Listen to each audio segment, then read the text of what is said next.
Morning, everybody. Welcome back to my garage. Actually, it's not morning anymore, but that's okay.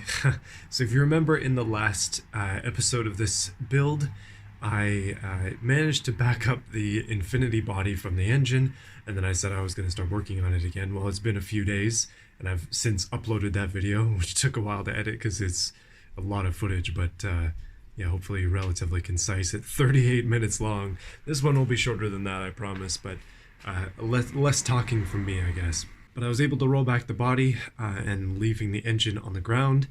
Today is a good day, although it is freezing, and also it snowed last night. So basically, I'm going to be working in the cold today. I have a bunch of layers on, and I'm thinking about getting some stuff done, so let me show you what I'm working on. I mean, the snow is pretty much melted, which is good, and it hasn't been raining or anything today, but basically I gotta back this lad up a lot more so that we can get to those cats. I want them gone today if I can. That's the big challenge, I guess, is to try and remove those. A couple other things I gotta do. I want to start working on the transmission and trying to get that off.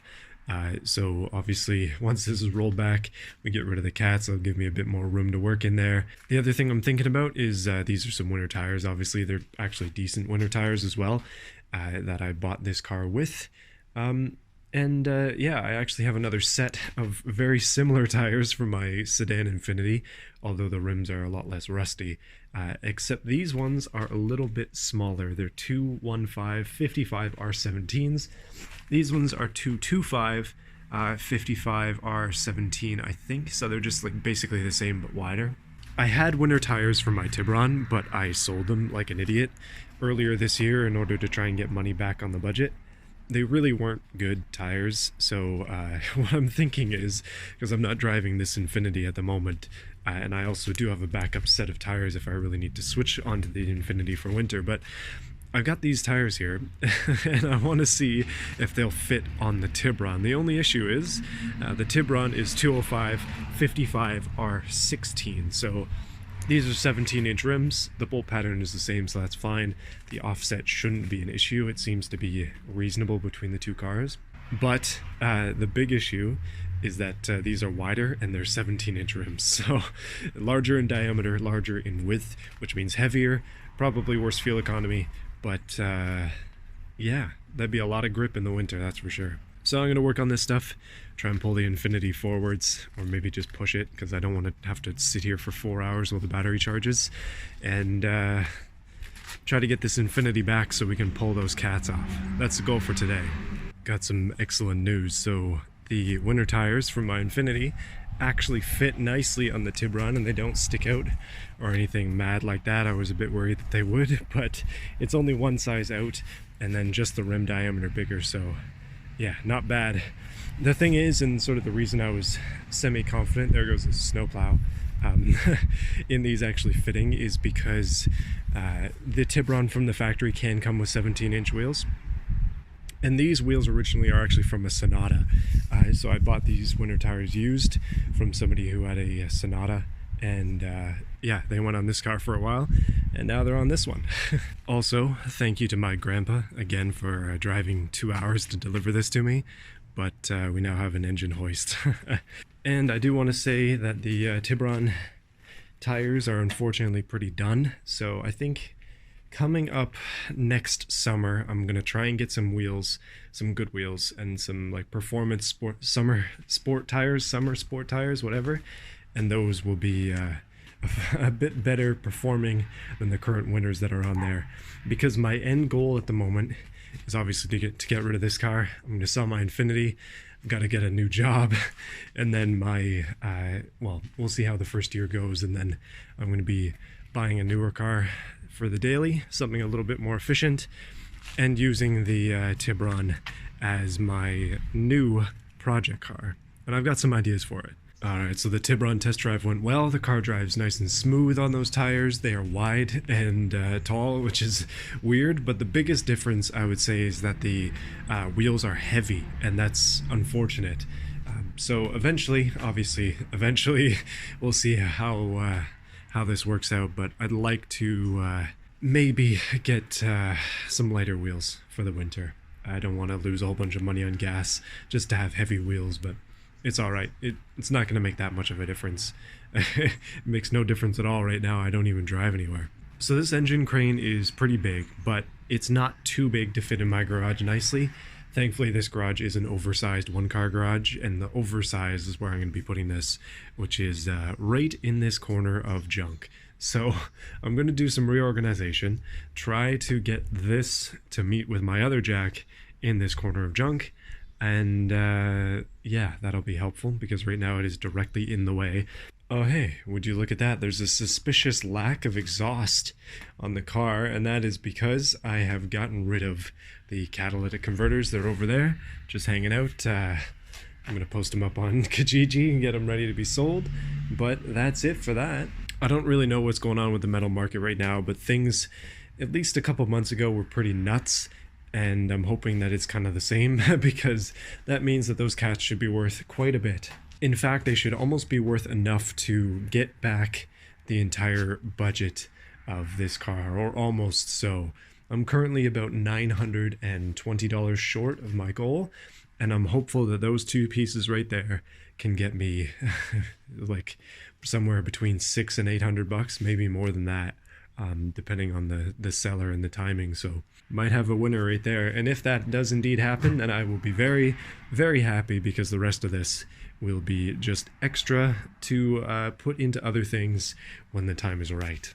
So my to-do list is obviously quite long. I've got a few things on my mind of stuff that needs to get done. Just to run you through quickly, there's still wiring in there, chassis wiring, and all of this that I want to claim. I want to get this back so I can put it into my wiring bin over there, and then eventually either sell it for scrap or sell it for, well, I don't know, just on eBay or something, like specific harnesses for specific things. But yeah, now that I have this big boy crane up here, the plan is fairly simple. I want to lift this engine up properly with the wiring still on it and all that, and then I'd like to remove the subframe from the engine, and then I'm going to kind of keep it in the jack here, although I'd like to lower it down on some tires or a tire at some point. I don't have that currently, but I'm sure it'll be easy to find a dead tire somewhere. And then the idea is to remove the transmission and hopefully sell that separately from the engine. And then when the transmission is removed and the cross member is removed, obviously I can put it here and fix the suspension, which is currently jacked up in all sorts of ways. So that'll be good. But that's kind of the gist of it. Basically, the shell is done, or at least I'm done with it. I don't want to go much further just because time is of the essence and I've been working on this for months. So I'm going to be happy to get it out of here, clean it up quite significantly. There's just a bunch of stuff on top and inside of it, and button all this up, hopefully. And with the extra space in my garage, I'm going to do a lot of cleaning. Obviously, most of this stuff is not going to be able to be sold, although I will advertise for it just in case some people are looking for these specific items.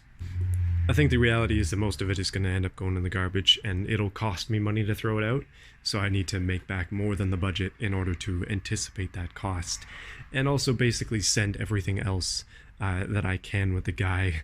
I might just host a yard sale here where everything is free in order to not have to spend money to throw it away. Well, boys, it's a new day and also a new week, and you'll notice that the engine is floating because I've got the engine crane hooked up and some ratchet straps on the engine mounts to lift it up. Now, the reason that I'm doing that is because I was reading online that these engines don't actually have any good mounting points for something like that balancer up there, although I think I should probably lower this down and try the balancer because obviously the transmission is way back here now, and it's also leaking fluid into that tiny thing there. So yeah, I still have some work to do on that. So the point of lifting the engine up is to be able to move it out of the way, and at the moment I'm not in a really good position to do that because the crane is pretty much as back as far as it'll go, and yeah, the engine is just up now. That's pretty much it. Some things have changed here. It has been a few days of lots of snow. So you can see on my grill there sort of the amount that we got. And obviously it's cold, but today, you know what? I'm really feeling it. I just wanted to come outside and get some stuff done. and I decided to take a bit of a risk because this is something that has been scaring me and jack up the engine and, well, try to remove some stuff from it. So the gist of my plan here is, well, complete. I jacked up the engine, that's what I wanted to do, but now I'm thinking, well, that I'm kind of scared that these ratchet straps are going to break, but they are heavyweight stuff. They are rated for 500 pounds, and I have them doubled, and I'm also using 2 of them, so I think that should be enough for this engine. Cats haven't sold yet. I've got a couple of decent offers, and I was hoping for better ones, but I'm going to stop being greedy and kind of just sell those off. Honestly, people are offering me about 600 bucks. I'm just going to take it. I think that's good enough. And then with the sale of this bad boy, hopefully we can reclaim all of the money spent on this car, and then, yeah, it needs to be sent off to the scrapyard, i.e. car gulag. So I've managed to turn my jank setup into an extremely jank setup, but with a full extra ratchet strap specifically for the back. Now I realize that I probably should just have those connected to the back chains here so I could level it out properly, but hindsight is 2020 here, and I'm dumb as heck. So I don't know. I will actually fix that soon. I just kind of jacked up the transmission so I could get the proper drain pan underneath it.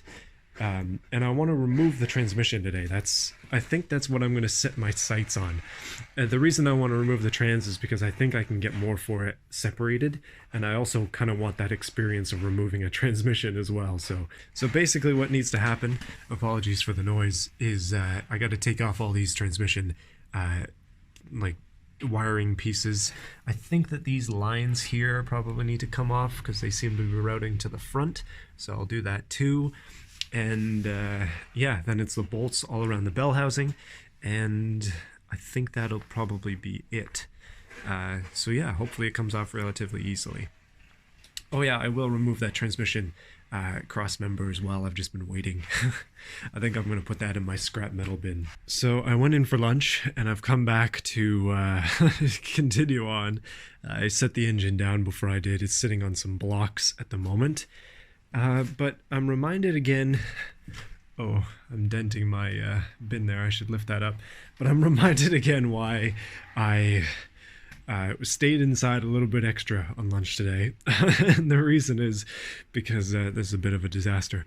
I'm going to totally redo that rigging so the transmission is included within the balancer, and that way I can balance it while I do this work. But I am actually very close to taking the transmission off. The wiring is disconnected, you can see down there. I cut the wiring down here. I think that'll be fine. Yeah, it's just I think that's the only thing I've cut on this entire wiring harness so far. I will probably have to cut off this fuse box though to get the rest of this out, which is unfortunate, but I think that's the reality of it. I did come up with a pretty genius solution to hoist up the lower control arm. And I have it rigged up essentially just with a ratchet strap so that it's off the ground, and obviously it doesn't drag when it's doing that. That thing was holding all the weight of the car, so at the moment all the weight of the car is on a ratchet strap. Dangerous as heck, kind of my style at this point, I think. But thankfully, if it fails, it'll just dig that thing into the ground, and that'll be that. I had to turn the wheel drastically in order to get it to go back in the garage so I could eat lunch. So now I'm going to go through the process of bringing it back out, and then we're going to yank this transmission off. Sound good? And there it is, my newest, latest rigging setup. I'm getting close to the light there, which is a bit sketchy, but other than that, we're good.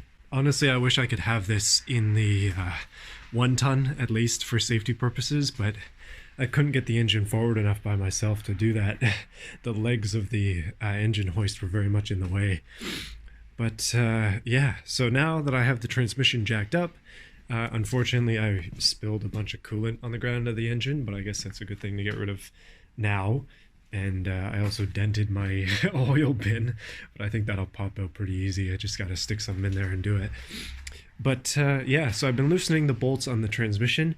The reason I have it so high is because I want to loosen all of them first, and then I'm going to set the engine down separate and just jack up the transmission alone and try to do it like that. So we'll see how this goes. Okay, so not much has changed just based on a quick look, but if you look closer, you'll notice that there are a few bolts missing. There are 2 left, and the transmission is currently floating along with the engine, so I figure it's time to put it down before I accidentally drop it and have this entire rig split in half and then fall on the floor, which would be great. Would you look at that? The transmission has been disconnected from the engine. Yeah, don't worry about those lines back there. I just decided to leave those on the engine for now, but man, I just got to basically reduce a lot of the stuff that's on here. The power steering and the bar there don't need to be on, so those are coming off. And then some of the other pieces on here I might take off, I'm not sure, or I'll just give them with whoever decides to buy this. But yeah, this is what an automatic transmission looks like. That is a torque converter, and then a ring there for the starter. And then deep inside we have well, that's the thing that it drives from. A bit of a pool of oil there. Overall, it looks fine. Like, I mean, it's an automatic transmission. I don't really know what else you need, but yeah, I haven't tried to pick it up yet. That's something I don't think I'm going to try to do. I don't want to snap my back in half instantly, but I'm going to move the engine somewhere, and then maybe I'll give it a try, because I want to move the car up. It's dark, so I think it's time that I went inside for today. But next time I'm back, we'll learn how to take the torque converter off, I guess, because that should probably come off at some point. I have no clue how to take this thing off, and it could possibly just fall off at this point. I believe they just slide off. I think I might just have to pry it, but I'm going to look it up to be safe. Okay, it's a new day, and you probably already saw, but that is the lower subframe of the Infiniti. And yeah, it's actually out of the car. I am very, very happy that this is the case. But it did not come easy, my goodness. There's the engine right there hanging precariously, and I'm kind of afraid to put it down now because I need to find a good way to put it down. The torque converter is still attached, although I believe that it's just held on by a spline at the moment. So I don't know how to get that off, but I am thinking about it.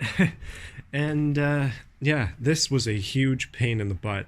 You'll notice there's a bit of spray on that one, and that's just because for whatever reason, I think it was this one on the right here was way harder to get off. Like, I had my impact on it, my air impact at 125 psi.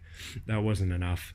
And then so I brought out my extensions and then I kept twisting the engine because obviously it's on a hoist, so I set it down.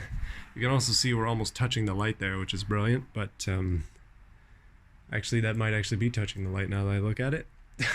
But needless to say, one side was super easy, one side was a massive pain in the butt, and now it's off, so I feel good about that. I'm going to bust off the power steering just because there's a lot of lines and stuff in the way. I don't want to deal with that when I'm putting the lower subframe back on. So yeah, that's the plan. Lower subframe going back on. I guess bolting the bottom pieces there back in, which would be good, because then that'll be back together and rollable, at least somewhat, and it won't have these terrible turning things as well, where the wheels are basically uncontrollable. So once that's done, I'm almost ready to get rid of the shell entirely, so I'll maybe take a few steps to try and get that finished, but the engine and the prep for that is getting close. I just feel like, man, I don't know, it's been a long time coming, and I'm very, very ready to get rid of this. So a bit of an update on that specifically. I contacted somebody about it, and they never got back to me. Like, they said they don't usually take shells and that they were generally expecting full cars, and I was like, well, it comes with a lot of extra metal, and then they kind of blew me off a little bit, so not a good start to that. And obviously I don't have access to a truck anymore, so I don't exactly know what I'm going to do about this, but we will figure it out. I need it gone, and again, my goal is before the end of the year to have this shell, and at the very least the shell gone. Some of this other stuff can stay even if the engine's still around. It's not that big a deal, but the shell has got to go. So in terms of work on the engine, this is what the engine mounts look like. They're basically the same on both sides. This side is a lot more clear and open, so nice and easy to get at, but yeah, obviously we're just going to leave that. We'll leave the headers and everything. All the wiring is going to stay connected. My plan is the starter is kind of just hanging on down there, so I'm going to take that off, and just kind of anything that's extra that's not really needed I'm going to take off. And then that'll be that. I guess I'll take some pictures of it and post it up online for sale. But yeah, I still got to post the transmission, and I might just post the shell in its entirety once I have it ready. I was thinking today, if I can get it done proper, I might even push it into the driveway. I got to try and move that Infiniti first, obviously, but that might be a thing. One bare Infiniti G35 coupe front subframe coming right up. Yeah, so I managed to get the power steering stuff off. That was a huge pain in the butt. My goodness. The bolts on this thing were just absolutely stuck, especially the ones that were in there. And basically I had to use the impact constantly at full capacity, 125, in order to get that off. Plus my patented ratchet method, where I've stuck a ratchet inside of the handle on my jack, and that's how I got it off. You know, working in the garage is basically a gym, because I've been pumping iron all day. So next thing up on my plate is to jack up the front of this car using that jack, and then put this thing back on, or maybe I'll put it on while it's low, because that'd probably be easier. Anyway, I'll figure it out. But eventually I've got to get these bottom two support pieces into these holes down here, and I got the big hardware out for it. So we'll just try to get that in. And once that's done, this car will roll a lot easier, which is going to be great. It's going to be way easier to move, and I'm very happy about that. Would you look at that? The chassis is now at least a little bit sturdy. I just put one bolt in each side on this. I don't want to go too crazy, but I got those lower things in with much difficulty, but honestly it was worth it, except for that one. Obviously I'm not going to put a nut on that, but it rolls way easier now, which is excellent and makes me very happy. Oh yeah, big stuff left on the chassis, but it's basically ready to go at this point. I just need to get rid of this wiring. I want to claim that for myself, take the stuff out of here that I'm not intending on giving away. That box, for example, is hoses for the engine, so I kind of want that. These boxes up here are just empty, so the coupe is basically storage at this point. Nobody seems to want this hood, so I'm probably going to include that in the in the sale. I mean, I had the hood up for 25 bucks and nobody wants it, so I figure may as well just get rid of it. And this stuff at the back, I put up that bumper for free and nobody's come for it, which is strange. And then that front thing, it's probably garbage, so I'll try and give that away for free as well. The next person to come to buy parts from me is going to get a lot of offers for stuff in case they want it for free, because I want to get rid of as much of this crap as I can. Once I have this car out of here and I have things cleaned up over on the old workbench over there, my plan today is actually to do some welding, so we'll see how that goes. But I've been kind of interested to get back into the welding stuff, and yeah, this is my time to do it, I guess, while I have the chassis rolling. And it'll give me a preview of what it's going to look like in here without it, which is the first time in like a year that that's been the case. So I'm getting a bit excited. We'll have to see how things go, though.